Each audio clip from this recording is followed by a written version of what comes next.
So welcome to the live Q&A. Those joining us, we're waiting for some questions. And while we're waiting, I mentioned briefly that we've got some special edition webinars.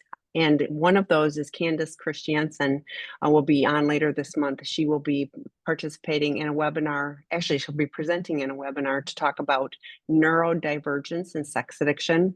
That is particularly useful. There's no just plug people into this particular path. She's gifted in this area. These are the clients that she works with. So, and she consults for our Seeking Integrity team. So if that is a topic that is of interest, you please join us for that.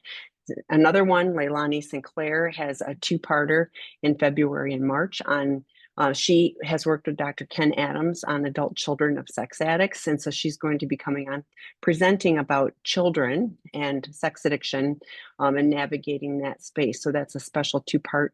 There's more, but those are the ones that come to mind while we're waiting for questions. So any comments, Erin? Yeah, Candace Christensen is so amazing. It wasn't really until I was working in this field that I recognized there is some trend with neurodifference and compulsive behavior. And even just the way she kind of helped me to reorganize the way I think about porn and masturbation for someone with autism is very similar to stemming behavior. And Why don't you elaborate? What is stemming behavior? it's a repetitive behavior that's self-soothing. So it's like, I have a son who's on the spectrum, and he does things like hand flapping and kind of like repetitive words or phrases. And it's all ways for him to try to make his internal experience less anxiety provoking in his external world. So it's just interesting, and she's such a champion for people that are neurodifferent. I mean, she was just saying that all our brains are different. No two brains function and work the exact same. And when you understand the way your brain works, you have the ability to alter your environment, create coping skills, new tools. And she really celebrates those that are neurodifferent in a way that I think is not like, this is a label that you should be ashamed of. It's like, no, that celebrate your differences. So she's just wonderful. She's done trainings for our staff, as we've had definitely more autistic clients in the last couple of years. And we wanted to be really prepared and trained for how to best meet those clients where they are. She's wonderful. And I look forward to Leilani's as well. Yes, and I didn't pull it up right before this, but she's got two different topics, and we have those posted. So you will see we've posted blogs, but also on the calendar for our events. You will see both of those, and you can always email me TAMI at Seeking Integrity, and I will point you to the right date. So, oh, good, we have a question. Thank you. Mm-hmm. My essay, oh, we've got two, yay. My essay is in very early stages of addiction treatment, CSAT 12-step groups, 2 months. If we think neurodivergence might be an issue based on the do-it-yourself test, should we do that before or after addiction treatment? That's a great question. I know Candace will unpack more of that, but please share from your experience, addressing this with clients. Yeah. So I will share from our perspective that oftentimes, choosing a treatment center that is equipped, right? That is equipped with resources, is equipped with training to appropriately accommodate and work with somebody who is neurodifferent. You can always do an assessment prior to treatment if you want to. We often refer clients for assessments while they're in treatment, and there's a few different ways you can do that. I know Candace Christensen herself does a 90-minute or 2-hour assessment just based on her own criteria and assessment that she does. And she's pretty spot on. And she has been for our clients. There's also the route of going through like a neuropsych assessment. So with a psychologist that is trained. And that typically is like an 8-hour day, a full battery of tests and, cognitive functioning, processing, social skills, mental health, personality traits, all of that. So those things can be helpful before treatment. But what I would say is that you have to also look at how safe is he in his recovery right now, because you'll have clients that literally can't wait. I get the clients, then I'm doing an intake and they just can't stop acting out, and they need to be in the safe containment of addiction treatment to be able to arrest the behavior so that they can look at these other things, and actually, do assessments and things like that. So I don't think that there's a wrong way to do this. I would just say selecting a treatment center that is trained and equipped. Um, and also, you can do two birds with one stone by doing an assessment while you're in treatment. But I think I, treatment is a priority, especially if the person is still really struggling with maintaining stable sobriety. well, and can you talk, because they're saying treatment like a CSAT and 12 step. So they're doing some therapy. It sounds like they're doing this. A, they've self-assessed, with some online things, and B, they're doing external. Do you find that, I mean, I'm sure that can be effective, but like, do you find that there needs to be, a certain kind of plan or something? If you're, I say this with people with co-occurring chemical addiction, like you have got to be really intentional because it's an added load, Mhm. like just sex addiction is enough, just chemicals is enough, so Right. your thoughts on addressing all of this on an external basis. Yeah. I mean, I think you're doing a great job starting out. CSAT, 12 step, going to groups.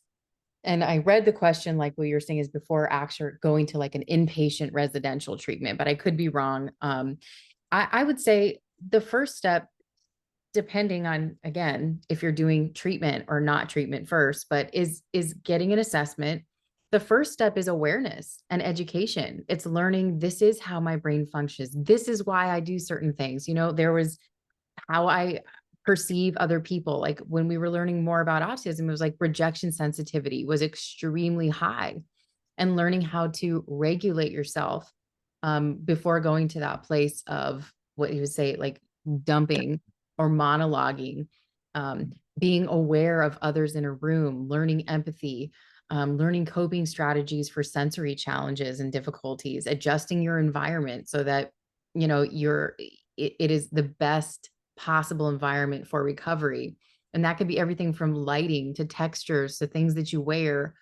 Um, so I think that there's a number of different things that have to be included in the plan, but certainly knowing is the first step to being able to say, okay, now I can learn about this and learn the best way for me to be in recovery. Okay. So then the next question, thank you, Erin and Tammy, for all you do. I'm the betrayed partner. My D-Day was about 5 months ago. I often hear things about deciding things based on if the addict is in good recovery. My partner is in recovery, but I don't know what classifies it as a good recovery or not. I have a sense of what would not be good recovery, but I don't know what makes it good. Could you please speak to what makes recovery good?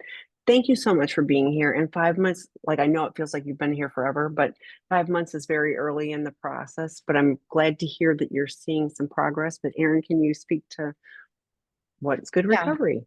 Yeah. So we would classify good recovery, okay, as seeing a qualified professional for therapy. Okay. For in this case, it would be a certified sex addiction therapist. Some take insurance, some don't. So I always just say a qualified professional. Um, Second would be attending some type of 12-step recovery. Groups are really non-negotiable, that many of our addicts have intimacy disorders and integrity issues. And being in a group where other men can hold you accountable in your recovery is the most transformative part of recovery. It's learning to lean on others for support, call when you have an issue, go to them when you're struggling, when you're triggered. That's incredibly important. And not just going to meetings, showing up and being a seat warmer, right? We want our clients to actually take a service commitment, get a sponsor, work the steps. Like that's where a lot of the magic happens in 12-step recovery.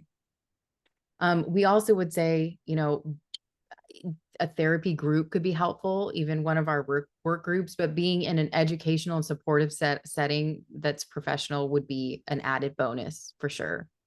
But definitely qualified professional and recovery. I mean, the plan should be structured. That's what addiction is it's bringing behaviors that are out of control into concrete structure and then bringing that structure into relationship. So that's the accountability piece with other men in recovery.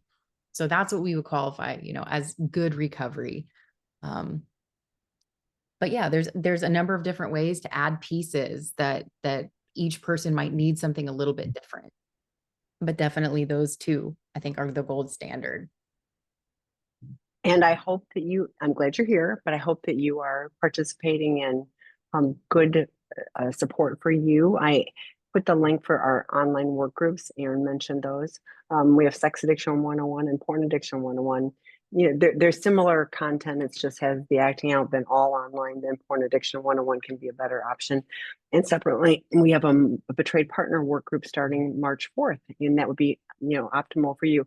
And you can go, yeah, we've been doing this 5 months. Like, recovery takes 2 to 5 years to get a solid foundation. And I'm not saying that to minimize any of the work that's happening. I'm just trying to get it's the long game. This is the marathon, not the sprint. All of those analogies are true. This is a chronic condition, and we have our recovery based on what we're doing today, towards that. So all of the things that Erin mentioned, those are concrete and those are, doable. I can have my schedule of what I need to do.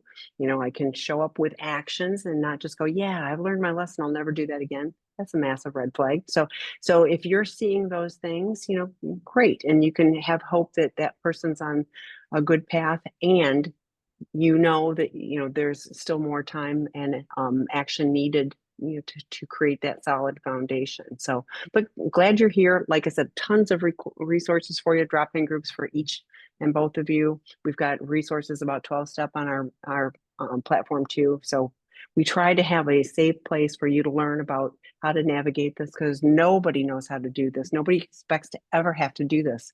So we want to have real resources for you, each and both. Yes. Thank you for all you do to help us heal. Betrayed partner here. My husband went to the same sex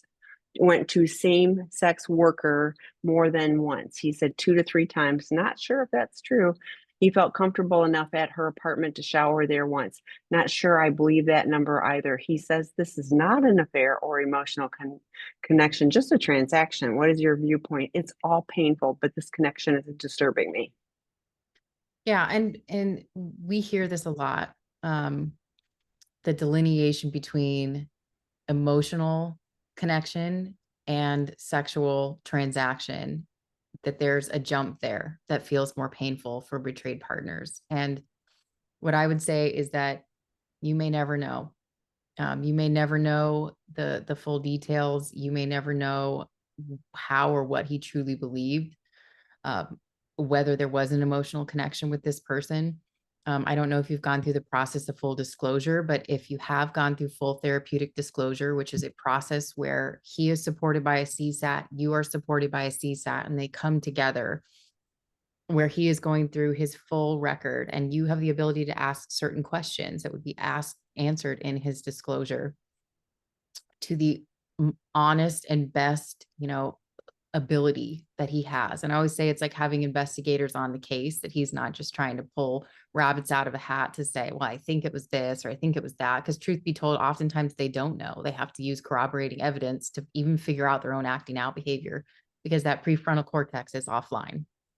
Now, I will say that 2 to 3 times with a sex worker absolutely still can be transactional, absolutely can have no real feelings, could be totally based in fantasy, totally based in going to have the actual transaction completed.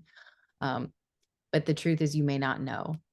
And I think searching for what the feeling, the emotion that's under that is abandonment. It's did the person that I love truly begin to form feelings for somebody else, and we have a lot of men whose acting out is chronic infidelity, like serial affairs that would fall more into like the love and sex and love addiction bucket. And it is incredibly painful. What I will say is that even those relationships are based completely in fantasy. They don't share a bank account, they don't share children, they don't share true emotional intimacy. It's based in fantasy. And it's awful, because sometimes the things that they say to them and is super painful to discover. I would just say having really good support for you, because I can tell that even the thoughts about this are triggering. And it is part of that safety seeking pattern that we as betrayed partners often get into, which is if I just know, the brain does this naturally. If I just know, then I'll be able to avoid this happening to me again. Um, so getting into that place where you're able to seek support for you so that you can feel safe. I mean, I remember being in this exact same place where my brain literally wanted to know. It made up things that weren't even true, as a way to fill in the blanks and fill in the gaps. And the questions just didn't stop coming. And I would constantly felt like I needed that reassurance to feel safe. And what I realized was that oftentimes even spending time in that space made me more dysregulated and less able to cope with day-to-day life. So I needed a lot of support to regulate myself, a lot of support to get into my own healing journey. But I feel for you and I feel the pain in this question. So the truth is, yes, it could be transactional. Also, you may never truly know the details. And that could be if you ask them 1,000 times, like you may not. So I really hope that you're both working with qualified professionals. And if you're working towards a formal therapeutic disclosure, that he's doing the work so that he can be like Erin was talking about, be best prepared for that. And Mhm. even with that, with qualified professionals, there's still a plan. If somebody remembers something later, because absolutely in the bubble, there's a plan for how to navigate that so you're not just left hanging. So Mhm. again, nobody got the owner's manual on this stuff. So getting qualified professionals who are able to best support you, is really the most helpful thing, if you can do so. And we Mhm. give out, probably 100 referrals every week, for Yeah. qualified professionals all over the world. So, Mhm. okay. My addict partner has been sexually sober and celibate for almost a year now, which is great. I'm finding myself getting sexually restless and somewhat resentful at his. Wait, I'm going to start over. I'm messing this one up. My addict partner has been sexually sober and celibate for almost a year now, which is great. I'm finding myself getting sexually restless and somewhat resentful, as this means I too am celibate of all forms of sex in his recovery journey. We also have barely any affection or physical touch because he is not consistently in good integrity or empathy. I don't flirt because he can take it and run with it.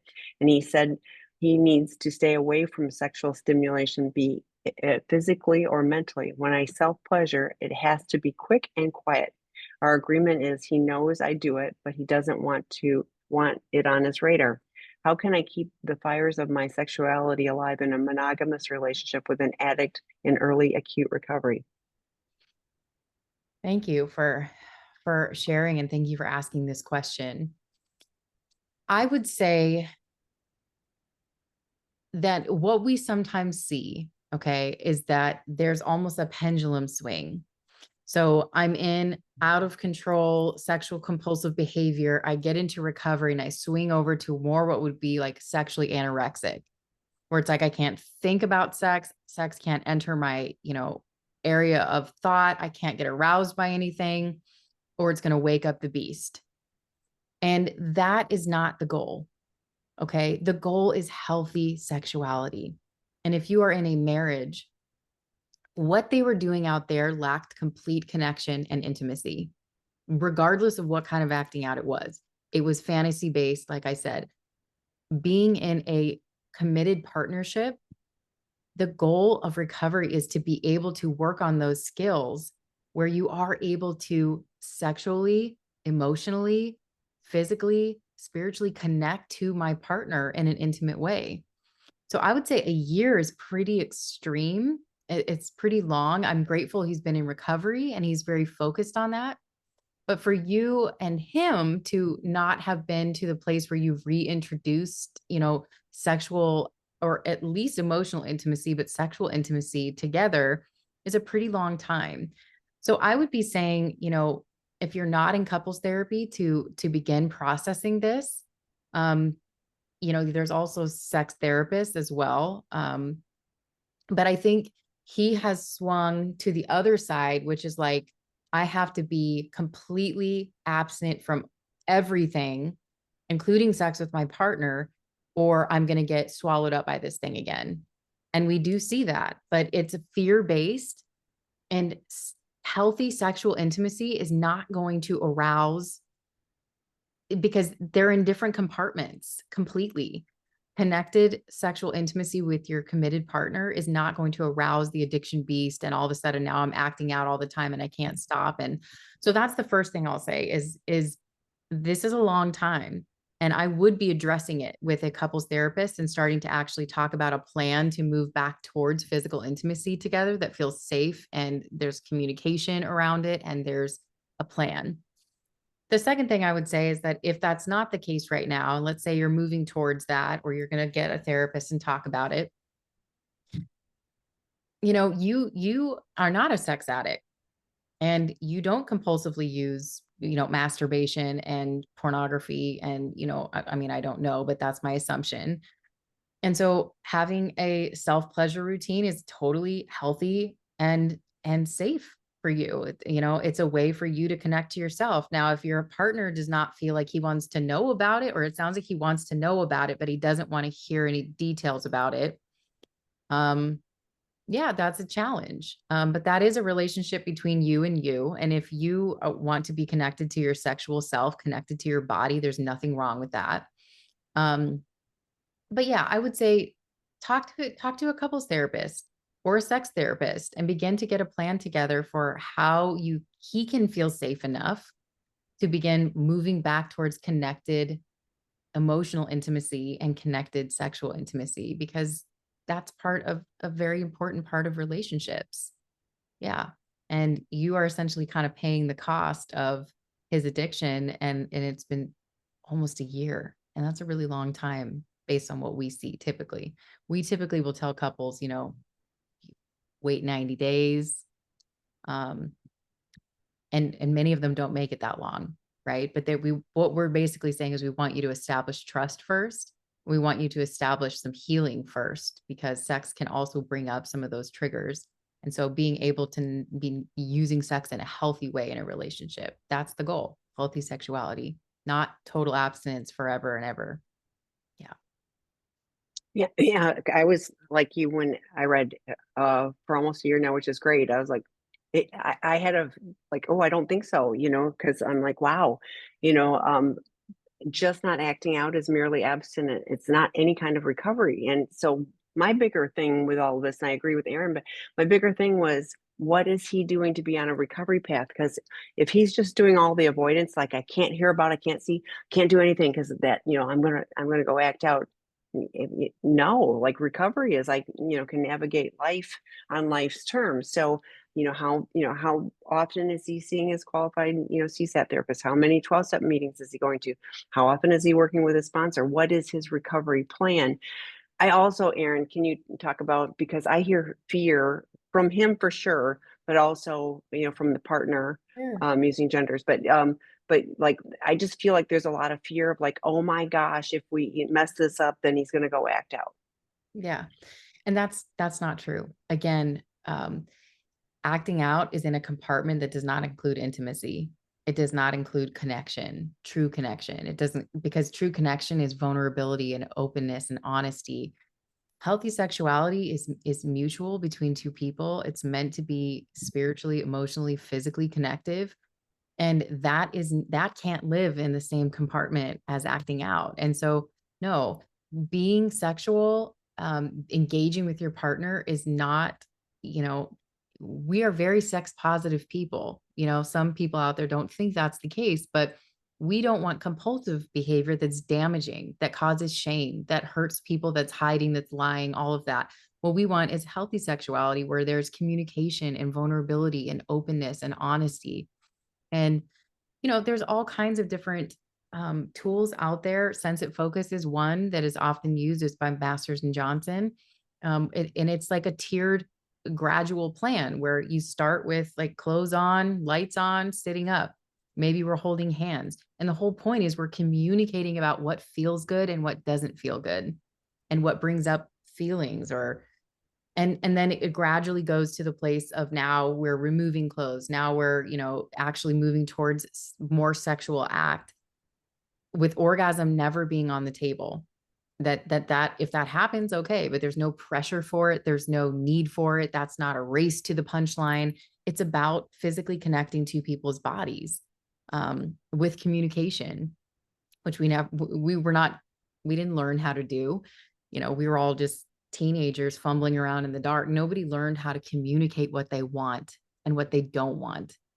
And so, yeah, there's all kinds of tools out there, but you don't have to be afraid that it's going to wake up the addiction beast and he's off to the races.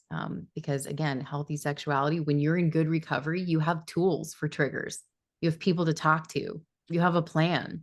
There's many steps that you can take before you're off to the races. And if sex with your partner sends you right back out the door, then there's something missing there in your recovery. Thanks for adding on that. Okay, the next question. I have an SAA sponsee whose psychiatrist prescribed naltrexone to curb his sexual urges and fantasies. What have you heard about this drug, which is used to curb opiate addiction? Yeah, so there is some common trends in addiction medicine. And it's naltrexone is one, and it curbs cravings and compulsive need for certain things. I mean, they actually use it for compulsivity in a lot of different areas, including food, alcohol, opiates for sure. Opiates, it's an opiate agonist, so you can't actually use opiates because it makes you sick. Um, but we often see the combination of Wellbutrin and naltrexone used together. So that is some addiction psychiatrists are using that and prescribing that. And we've certainly seen it in our treatment center and for those that are coming in as well, and seen it to be helpful and effective for those who feel like they're stuck in the craving. And I would invite you to join when Dr. David Fawcett is He presenting. He's talks the about king this. of all of these, Mhm.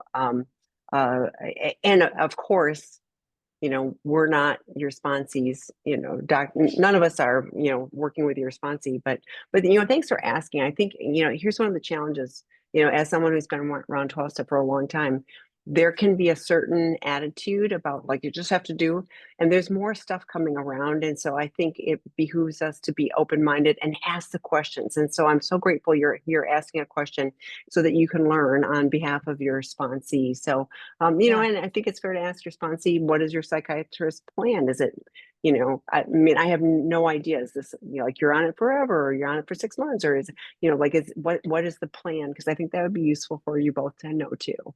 absolutely. Yeah, thanks for asking.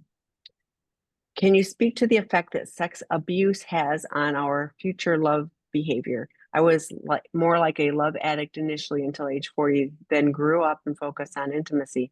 But my partner has just told me of his secret porn use. Now I feel the betrayal trauma I had inflicted on others previously, wondering the influence that having been sexually abused as a child has on my current love relationships. Yeah, so it was interesting. I was just doing a presentation last week talking about common markers of early childhood, you know, trends that would result in potentially being a compulsive sex addict later in life.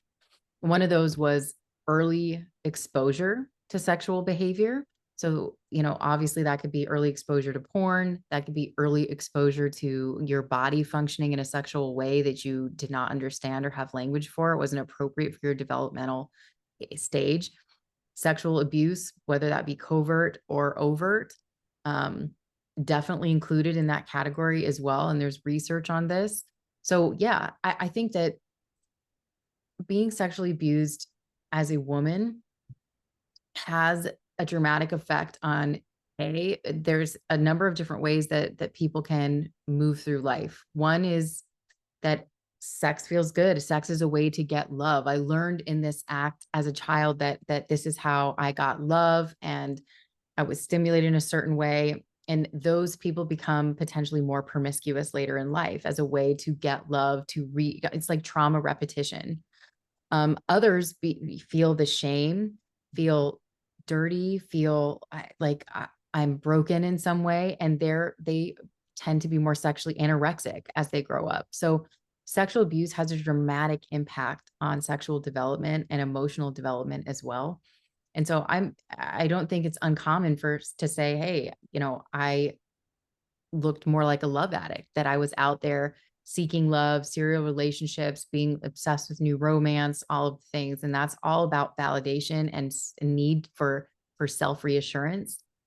And then you said, I woke up and decided to focus on intimacy at 40. And that's amazing. A lot of people need a lot of work to get to that place. But now feeling that you're in your own place of betrayal trauma, and what's coming up for you is a little bit of self-reflection on how you maybe impacted others. And so I feel for you.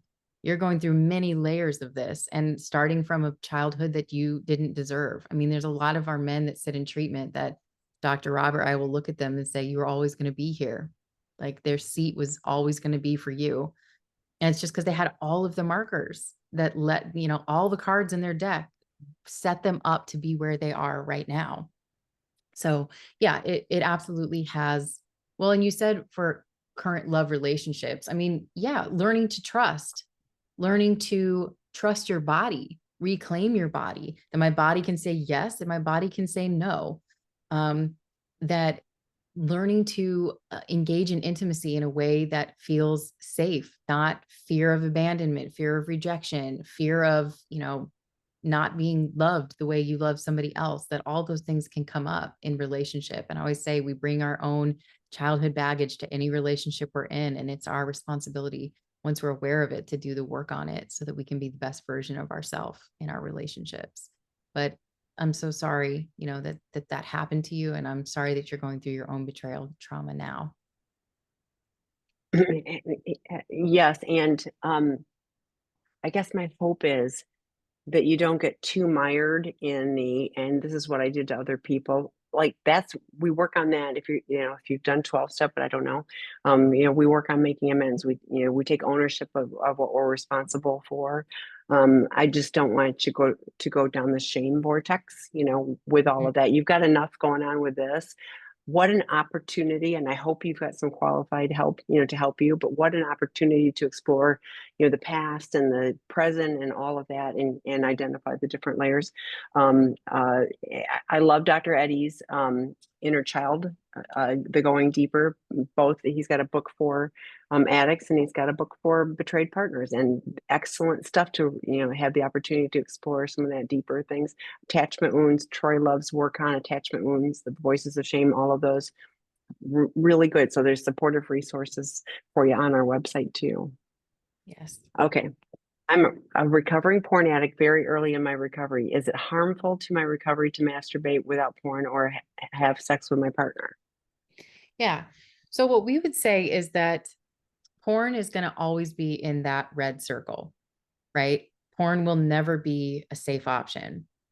We do recommend putting masturbation in that red circle, so in the abstinent circle, for a period of time, that your propensity to resort to masturbation when you are stressed out, when you are triggered, when you are happy, when you are sad, is going to be high for the first, few months, because it's been a coping mechanism and it's become maladaptive. So I would say removing it for a period of time, while you're working on new neural networks and new tools for how I manage stress, for how I identify feelings and then actually do something about them, for how I learn to connect with other people.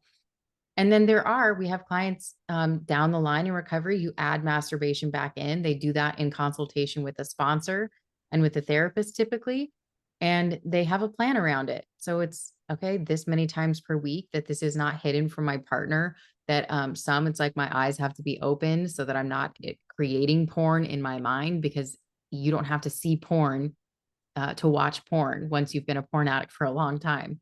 So just saying have a plan around it, but I definitely would say give yourself a solid 90 days minimum of removing this and being abstinent from masturbation. In terms of having sex with your partner, we kind of give the same time frame, that she's healing, or he or she is healing from betrayal trauma. There's trust issues, there's emotional issues that need to be worked out. And for you, you're learning recovery, you're learning communication, you're learning how to be vulnerable, open, honest, accountable for your behaviors. And really, you have to establish that sense of trust and emotional intimacy before you should add sex back in, because it can actually open up some massive wounds. It also can lead the partner to feel like this is obligatory, like I have to do this to prevent my partner from going out and acting out. And that's not the kind of connection that you want. You want to have connection when you both feel ready, when you both feel safer, when you both have trust again in yourself and in each other. So that's just my suggestion. But I definitely think a period of abstinence is a very good idea if you're early on the recovery path. And it said without porn, but I was like, guess what? There's so much stuff, Yeah. so many images, stuck in your brain. You don't need to look at something to be able to pull those up. So Yeah.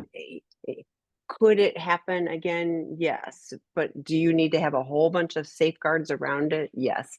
And I put the Porn Addiction 101 work group that starts March 1st in the chat. And I'm also going to go to the next question because I saw this. What is the advantage of Porn Addiction 101 now? If already in group CSAT 12-step books, video reading, it's overwhelming. And that's exactly why. So here's the deal. Lots of therapists recommend our work groups because it's the psychoeducation that you don't get actually reading a book. Our little brains in addiction will skim over things and not see how to apply it. And then guess what? You're sitting in this group with somebody who's facilitating it and you're able to ask questions and assigning some homework. And somebody will say something and you'll go, oh, me too. Hadn't thought of that. So the ability to connect from that standpoint, peer support, you will be ahead of things if you should be working 12 steps. Well, that's should I will take that out. We would encourage you to work the 12 steps, not just attend meetings. That's great, but get a sponsor, all of those things. And yes, it feels overwhelming, but if you're working with a sponsor, they're going to help you navigate it. We heard from a sponsor just a little while ago asking a question on behalf of their sponsee. That's what they're there for, to help guide you. But those work groups are really solid. Again, lots of you'll have a foundation, you'll have the ability to ask questions. You will gain traction that I think just reading is difficult. And Erin said it earlier, groups are key. Like if we could just read a book and magically be all better, we'd all read a book, and we can't. And so this is really an opportunity to do things differently, and it'll help slow it down because you will have some pacing with those. It's 90 minutes a week, live facilitated. I think Scott is teaching that one. He's great. He's been teaching these for, I don't know, 6 years now. But it's solid content. We hear positive things from therapists, CSAT therapists, about their clients that participate. So it's low cost, but I think high value. I would encourage you to, take Porn Addiction 101. Just try it. I bet you'll find it really helpful. So how does my sex porn addict partner delve into identifying and understanding his arousal template without it being triggering and risk to his sobriety? Also, I'm curious about my own template. How do I figure it out? Are there resources on this? Thank you. This is another great question. And guess what? The Sex Addiction 101 starts on March 1st too. So that would be enough. I'll go get the link. Yeah. So I would say not starting with the arousal template. Okay. So a lot of men in our treatment center want to go to the why right away. Yeah. I want to understand why. And we go to, well, let's first take accountability and let's first get this behavior into some concrete structure so that you're not acting out and you have tools and you have safeguards and you have resources and community around you. So the arousal template is vast. And here's the thing. I'm continually surprised, because there's excess. I mean, literally, it could go on and on and on, all the things that can be arousing to someone. And it's very different. And it's picked up in nuggets in our childhood. These things can be unconscious to us too. I mean, sometimes we could call it revelatory versus excitatory. When you're watching pornography, unconscious patterns are oftentimes revealed to us because you're watching something you didn't even know was on your arousal template. And once you've seen it, and you're aroused by it, it's not going anywhere just because you stop watching porn. So yes, you can go back and find the smoking gun that's like, oh, well, that childhood memory led me to this moment where then I became aroused by this thing. And it's kind of a blueprint and it's different for every person. And it's interesting to explore for sure. But I would say in early recovery, it's not the goal. The goal is not the why right away. Trauma work in the why and also arousal template comes with time. And you may find pieces along the way. It's not kind of like I'm going to lift up Pandora's box and all of a sudden I'm going to understand and see and know it all and it's all going to make sense.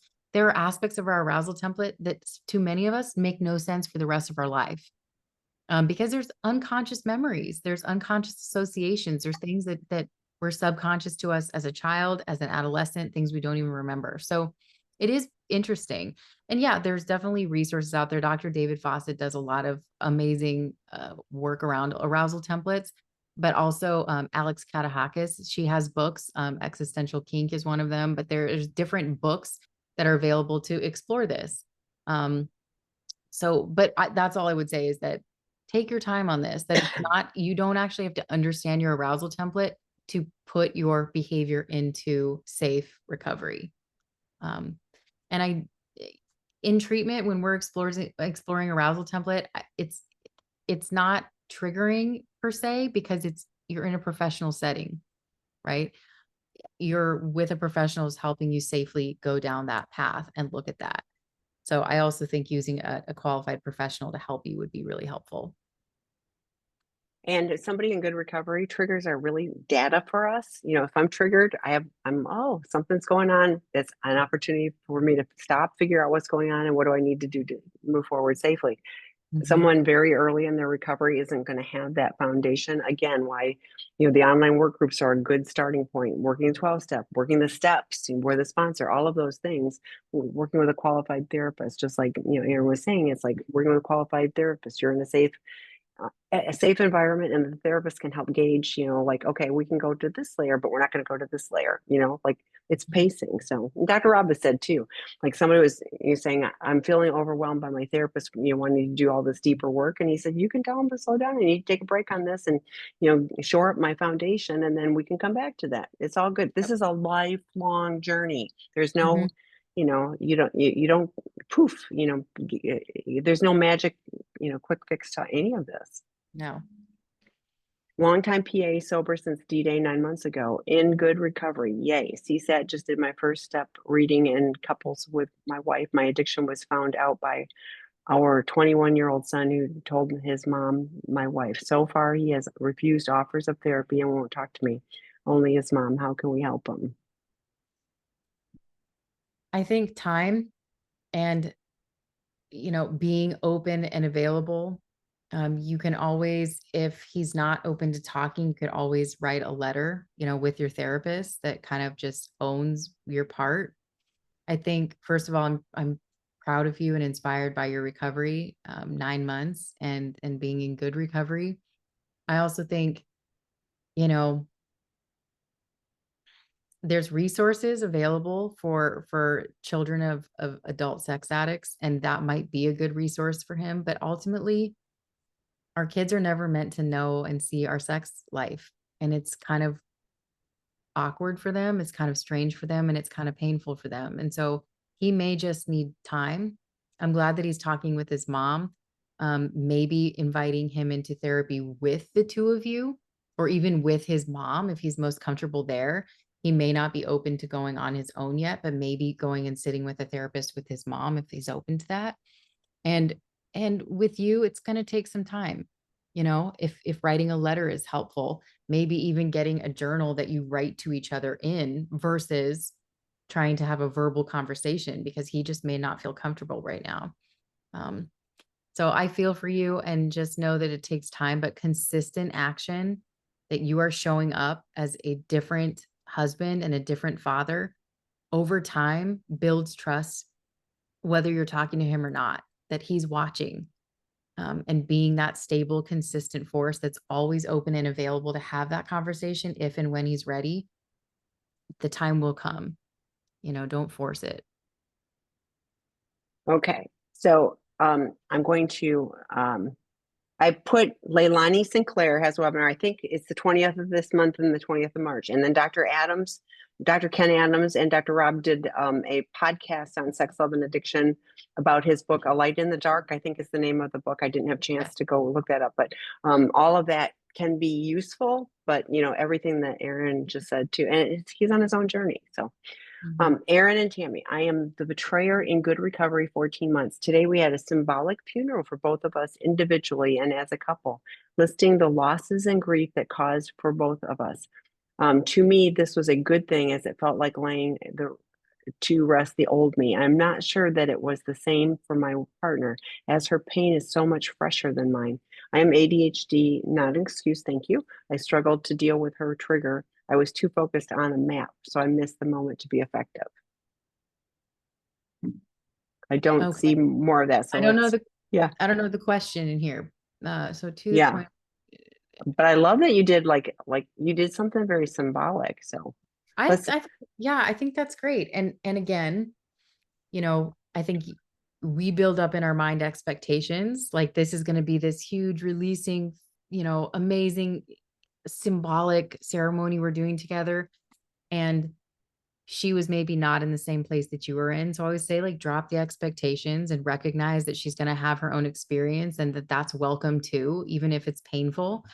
And I always say for our addicts, just, almost imagine you have your hands out like a container and just let the pain go in here and hold it and look at it and observe it and reflect on it.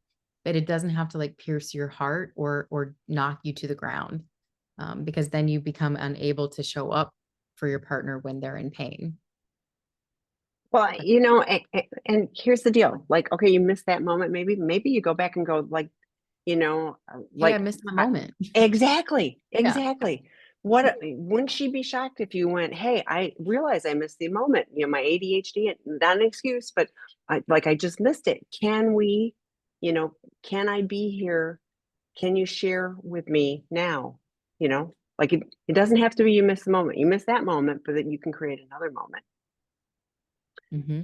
So to the point, it's been a year and you're still not comfortable being physical with your addict spouse. Is that a bad sign? That goes back to the one where Yeah. I mean, I think, I can't list that it's a good or bad sign because I don't know what's going on in your relationship.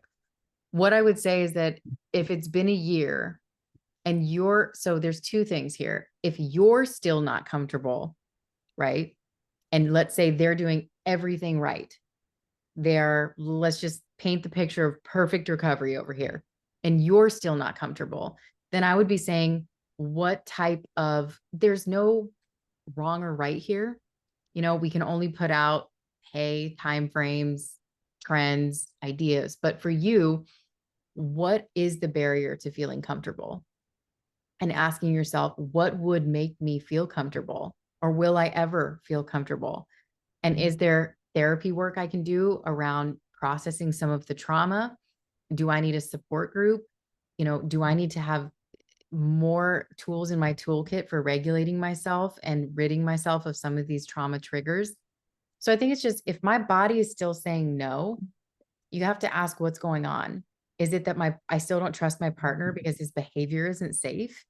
Or is it I have not fully processed and come to a place of safety within myself where I can make that choice effectively? Yeah, because at a year, there definitely could be issues on one or both sides. And that's okay. It's just saying, let's look at it. We don't want to be in a sexless marriage for the rest of our lives. So let's look at what the barriers are. If I don't feel safe, why? Why don't I feel safe? What's going on in my body? And is there a way that I can begin to process and move through that? Or is it, no, his behavior is still not safe? Those are both options. Yeah. I can't say it's a good sign or bad sign because I don't really know what's going on, but I would just say to look into it, give it attention. both individually and you notice what Erin's talking about too is communication.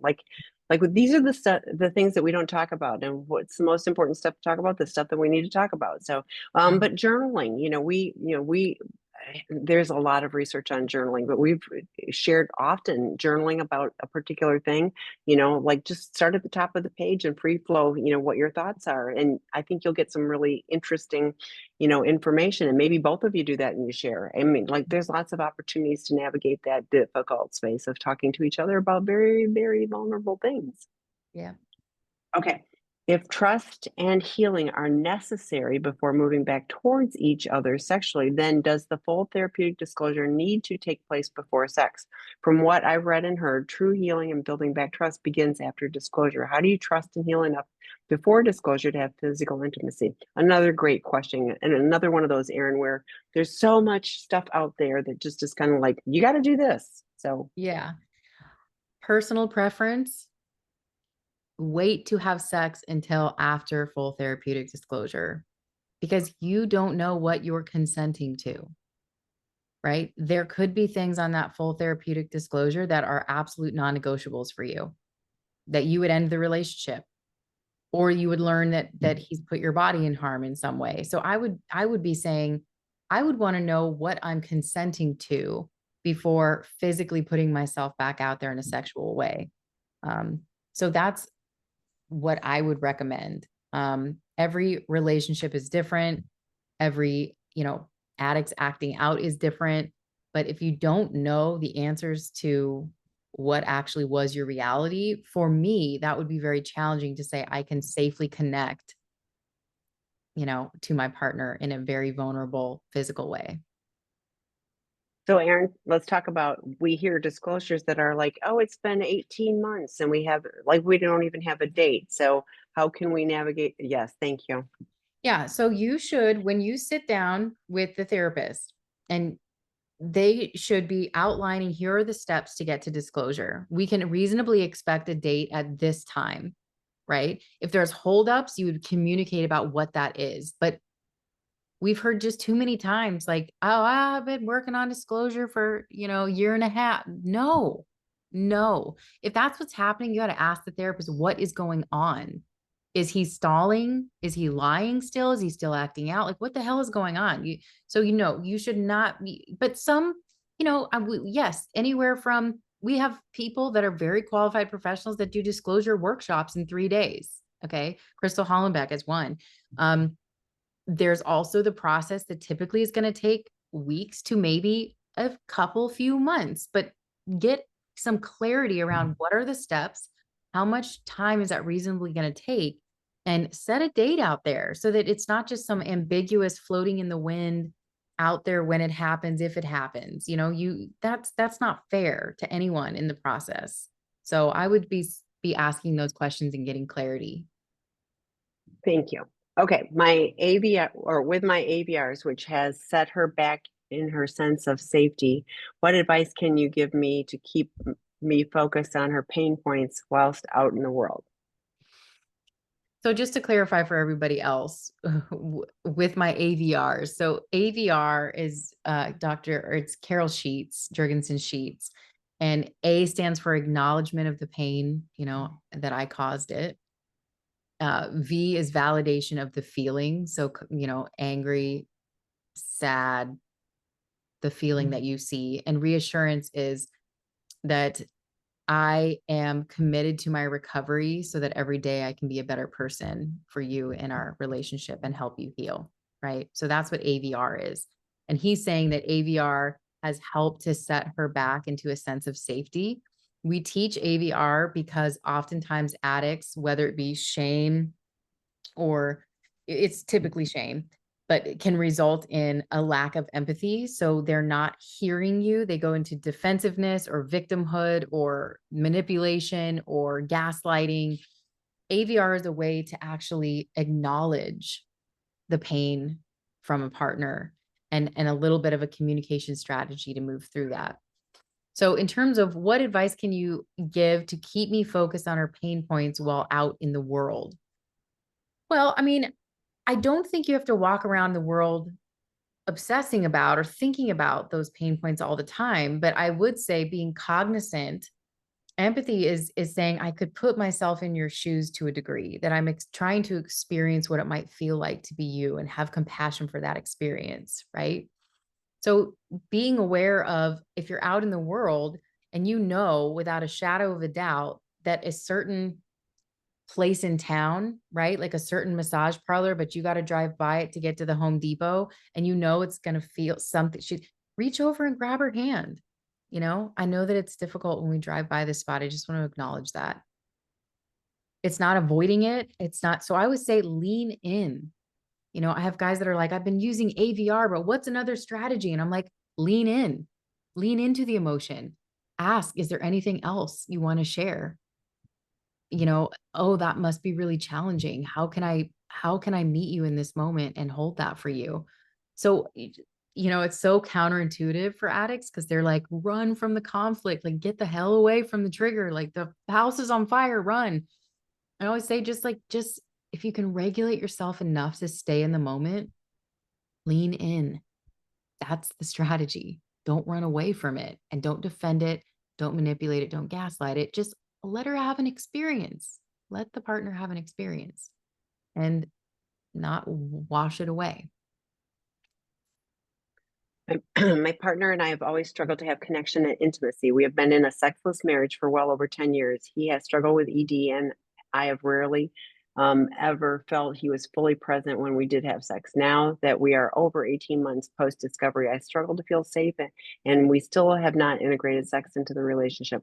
I should also say he is in recovery, but still steeped in his own shame. Yeah, well, shame is definitely going to be a barrier to having open, vulnerable, connected intimacy, period. And so he's got to discover in his recovery what is holding that, what needs to break that barrier down because shame is toxic, right? Guilt can be a teacher. Guilt can say, I am a good person and I've made some really shitty choices, right? Shame says, I am a shitty person. I am all of this. And there's no separation between the person that I am and can be and the actions and behaviors that I've done. And so shame is going to be a barrier. What I would say is that if he's been in recovery for 18 months, I would be meeting with a sex therapist at this point. I would be meeting with a sex therapist. So that is different than a CSAT. Okay. And actually beginning to rediscover what intimacy can look like for you. They will do a deep dive into what barriers are there, what tools are available to you, what strategies there are to help reconnect you. But being in a sexless marriage, I mean, understandably, before discovery, ED can be very much connected to the acting out behavior, whether that be porn induced erectile dysfunction or something else. Um, but when their brain is wired for arousal at 350 dopamine levels, which is the intensity that you cannot reach with an intimate partner, right? They have to bring that back down in order to have a sustained erection and actually be able to have intercourse with their partner. So I would be seeing a sex therapist at this point, and I would be saying, I want to have a physical relationship with you, and I want to move forward in this area because we're past this point of, you know, recovery. We've done discovery. We're here now. Let's take a look at this. I would definitely say ensure your partner's sober and in good recovery and that you're doing the work as well. But yeah, I wouldn't just let that go on forever. That's just me. Yeah, and I'm with you. And I had typed in sex therapist who understands sex addiction, and it's IICS. But if you email me, I can give you a link. They do get both. Mhm. So, like Dr. Rob and Dr. David are both, PhD sex therapists and sex addiction professionals. Do Yeah. you have time for one more? Yeah.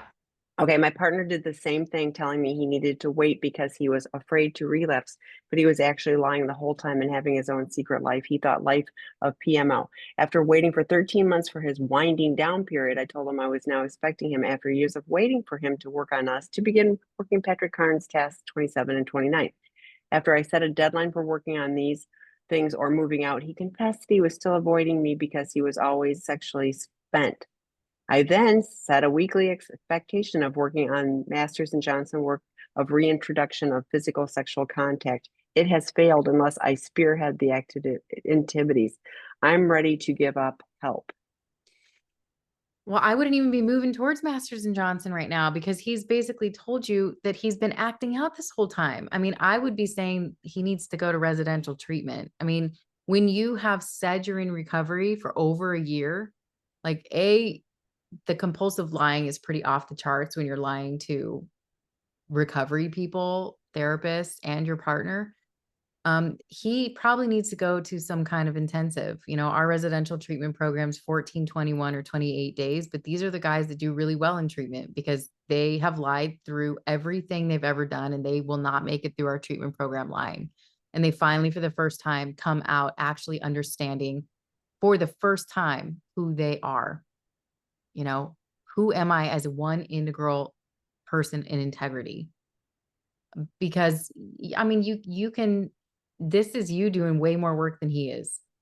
So you're like, hey, I want you to do this, and then I want you to do that, and hey, I want to reintegrate sex. And like you said, you're in the boat with the oar and you're just spinning in circles because he is not doing his side of the work. So you're not getting anywhere. And you can spearhead all you want, but if he is not motivated to change for him, you're not going to get the partner that you deserve. Yeah. I'm sorry. I'm really sorry. Me too. Healthy boundaries for you. We have a boundaries work group starting It's April amazing. 2nd, I think. He's so amazing. Super, super good. Debbie McRae is like the queen of boundaries. So consider that may be useful for you. Any between partners, like nobody knows how to do boundaries really good. That's, and addicts are really good at pushing right on through them. So Mhm. understanding that I'm going to do this for me, I'm Yep. going to take care of me because you, addict partner, don't know how to take care of you, let alone take care of me. So consider that one. Lots of resources in the chat. I hope this has been helpful. Join us again next week. Lots of other resources, including all those special edition ones. Please join us. So, all right, take Yep. care, everybody. Thank Thank you. Have a you. great night.